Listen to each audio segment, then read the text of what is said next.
Welcome back. Another multi-day preview for all you fine people on the internet. We're going to look at Monday's games. We're also going to look at Tuesday's games. Just 3 games tonight. So let's go ahead and jump right in. At 7 Eastern, 4 Pacific, we have 2 games getting started, and a half an hour later, the third game gets started. And that's it. So, Detroit and Buffalo, 7 Eastern, 4 Pacific start. Detroit's 10, 13, and 4 on the season. They're 3, 4, and 3 in their last 10. Buffalo's 11, 13, and 3. They're 3, 5, and 2 in their last 10. These teams have split the first 2 games between them. October 26th, 5-3 win for Buffalo. November 2nd, a 2-1 win for Detroit. These teams meet again on March the 12th. On the Detroit side, Lucas Raymond is their best goal scorer. 10 goals, 18 assists, 28 points.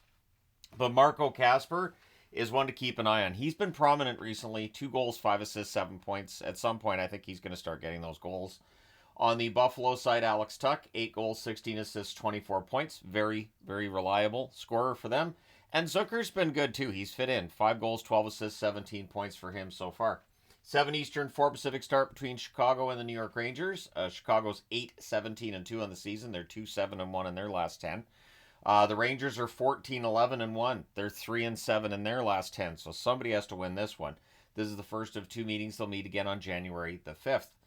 Tyler Bertuzzi on the Chicago side, 5 goals, 5 assists, 10 points. Those numbers considered to be disappointing so far. Bedard, the goal scoring has got to get going. 5 goals, 15 assists, 20 points for Bedard. He's a very talented puck handler. His passing skills very good. He just hasn't had any confidence around the net recently. On the Rangers side, Trocheck, 8 goals, 9 assists, 17 points. Zibanejad, 5 goals, 15 assists, 20 points. It's interesting that Zibanejad and Bedard have the same totals, and there have been similar complaints about both players that I've seen this year. 7:30 Eastern, 4:30 Pacific start between Anaheim and the Montreal Canadiens. This one, of course, on Amazon Prime in Canada.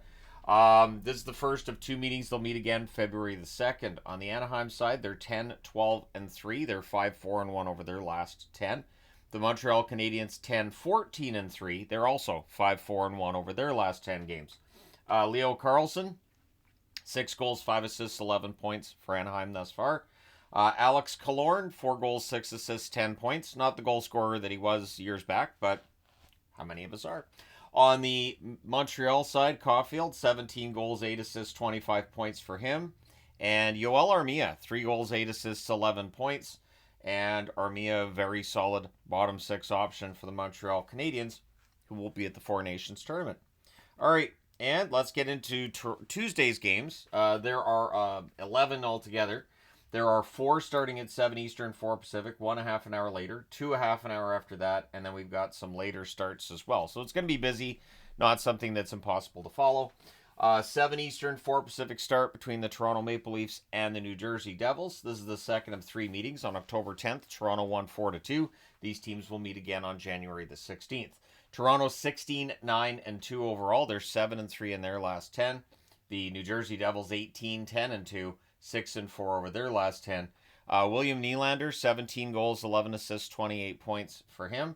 Lorentz is one of those players that if you don't watch him play, you might not appreciate him as much as you do when you've watched him play. So the 3 goals and 2 assists, that's low, but his overall play has been very strong for Toronto.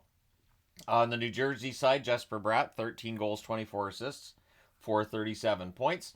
Andre Palat, 3 goals, 5 assists, 8 points. More of a veteran presence now than a scorer for New Jersey. 7 Eastern, 4 Pacific start between Colorado and the Pittsburgh Penguins. Both of these teams could be considered a bit of a disappointment, and both of them are trying to dig their way out of that. These teams meet again in Denver on March the 4th. Colorado's 16 and 13, but they're 6 and 4 over their last 10. They've won their last couple, and they've looked pretty good doing it. Pittsburgh 12, 13, and 4. I believe they've won 5 out of 6. They're 6, 3, and 1 in their last 10. So this is 2 teams heading in the right direction. And so we'll see how this one goes. Mikko Rantanen, 15 goals, 22 assists, 37 points on the Colorado side. Ross Colton's only played 12 games, but he has 9 goals, 1 assist, 10 points. On the Pittsburgh side, Crosby, 8 goals, 19 assists, 27 points. And their player, who hasn't played as many games but has a lot of points, is Blake Lizotte. 13 games, 6 goals, 3 assists, 9 points. Not bad for Lizotte. 7 Eastern, 4 Pacific start between San Jose and the Carolina Hurricanes. It's the first of 2 meetings. They'll meet again in San Jose on March the 20th. On the Shark side, they're 10, 15, and 5 overall. They're 4, 5, and 1 in their last 10. Carolina's 17, 9, and 1, but they're also 4, 5, and 1 over their last 10. On the San Jose side, Granlund, 10 goals, 20 assists, 30 points. Arguably their most consistent performer this year. Celebrini, 18 goals, 8 assists, 7 points, 15, or 8 goals, 7 assists for 15 points. It's been a pretty strong season for Celebrini when he's been in the lineup for San Jose. On the Carolina side, Nate just continues to lead the league in scoring. 14 goals, 28 assists, 42 points. Jackson Blake, 7 goals, 3 assists, 10 points. He's been around the net. The puck's going to start going in more regularly for him, I do believe. 7 Eastern, 4 Pacific start between Philadelphia and Columbus. Philadelphia's 12, 12, and 4. They're 4, 4, and 2 in their last 10. Columbus 12, 12, and 3. They're 6, 3, and 1 in their last 10. So it's Tortorella, his current team, against his former team. And it's the first of 4 meetings. They meet again December 21st, January 14th, and April the 15th. Michkov, 11 goals, 14 assists, 25 points. And we found out last night he'll sign an autograph while he's being kicked out of a game. Farabee, 4 goals, 6 assists, 10 points. Much more prominent than his points would tell you. He did get a goal last night, so maybe it's a sign things are starting to turn around for him. On the Columbus side, Monahan, 8 goals, 15 assists, 23 points. And Danforth, 3 goals, 5 assists, 8 points, is also one of those players that you appreciate more when you watch him play. And the more you watch him play, the more you appreciate his game. 7:30 Eastern, 4:30 Pacific start between the LA Kings and the New York Islanders. I'm wearing Kings. I figure, why not? The Kings are 16, 8, and 3 overall, but they're 7 and 3 in their last 10. On the Islanders side, they're 11, 11, and 7. They're 4, 4, and 2 in their last 10. These teams will meet again in LA on March the 11th. On the LA side, Kempe, 13 goals, 13 assists, 26 points. A very good goal scorer for the LA Kings. Dano can be, I'm not going to say a great goal scorer because that would be incorrect, but he can score more than 2 goals at this point in the season. 2 goals, 11 assists, 13 points. It just feels like Dano is due. On the New York side, Horvat gets out of a slump with a goal in their last game, so 7 goals, 14 assists for Horvat, 21 points. Siplikov, 5 goals, 11 assists, 16 points for Siplikov. 8 o'clock Eastern, 5 o'clock Pacific start between the Calgary Flames and the Nashville Predators. So this is the second of 3 meetings. On November 15th, Calgary won 2-0, and these teams will meet again on January the 4th. Calgary's 13, 10, and 5 overall. They're 4, 4, and 2 in their last 10 games. Nashville 7, 15, and 6 overall. 2, 5, and 3 in their last 10 games. On the Calgary side, Blake Coleman, 5 goals, 6 assists, 11 points. Not producing this year like he did last year. And Connor Zary, 6 goals, 8 assists, 14 points for him. On the Nashville side, I've talked about a lot of Nashville players over the last 24 hours, so I figured why not mention Svechkov? He has 2 goals in 8 games, and you know what? He's looked all right. I do remember before the draft talking about Svechkov and how he could be a really good two-way forward and might end up being a good steal in the draft. So at this point, Nashville's got themselves a decent player here. We'll see how many more games he plays and if he sticks around when everybody's healthy and, you know, if they make additions, subtractions, what ends up happening with Svechkov. Novak, 3 goals, 1 assist, 4 points. More was expected from Novak at this point in the season than 4 points. 8 Eastern, 5 Pacific start between Boston and Winnipeg. So this is the first of 2 meetings. They'll meet again in Boston on January 30th. The Bruins are 15, 11, and 3 overall. They're 7 and 3 over their last 10 games. The Winnipeg Jets, 20 and 9 overall. They're 4 and 6 in their last 10 games. On the Boston side, Pasternak, 9 goals, 18 assists, 27 points for him. Charlie Coyle, 7 goals, 2 assists, 9 points. I think the points are still going to come for Charlie Coyle at some point. Maybe soon, maybe now. Never know. Winnipeg, Scheifele, 14 goals, 17 assists, 31 points. Perfetti, 6 goals, 11 assists, 17 points thus far for the somehow struggling Jets. But as I've been saying, every team goes through this period of the season where things just aren't going right. It's how you come out of it. 9 Eastern, 6 Pacific start between the Tampa Bay Lightning and the Edmonton Oilers. So this is the first of 2 meetings. They'll meet again in Tampa on February 25th. Tampa Bay, 14, 9, and 2 overall. They're 6, 3, and 1 in their last 10 games. The Oilers are 15, 10, and 2, 6, 3, and 1 over their last 10 as well. So both of these teams with similar records overall and the same record over their last 10. Should be a competitive game. Braden Point, nothing but a goal scorer and point producer, really. 18 goals, 11 assists, 29 points. And he's got an amazing nose for the net. And Yeah, I don't know what more to add. Point is a fantastic forward. But Connor Geekie doesn't get a lot of attention. 4 goals, 4 assists so far for 8 points. I think Geekie's one of those guys who's going to have decent point totals for the rookie season. And 4 or 5 years from now, he's going to be a point per game player. That's what I think is going to happen with Geekie. Which it feels like with Tampa wouldn't be anything new, that they bring guys into the lineup and eventually they're that point per game player. On the Oilers side, McDavid, 13 goals, 24 assists, 37 points. He has been charging up the scoring charts. Podkolzin, 3 goals, 5 assists, 8 points. He may never charge up the scoring charts, but he is definitely capable of producing some goals and points, especially if paired with top talents in the National Hockey League. 9:30 Eastern, 6:30 Pacific start between Minnesota and Utah. This is the first of 4 meetings. They'll meet again December 20th, January 23rd, and February 27th.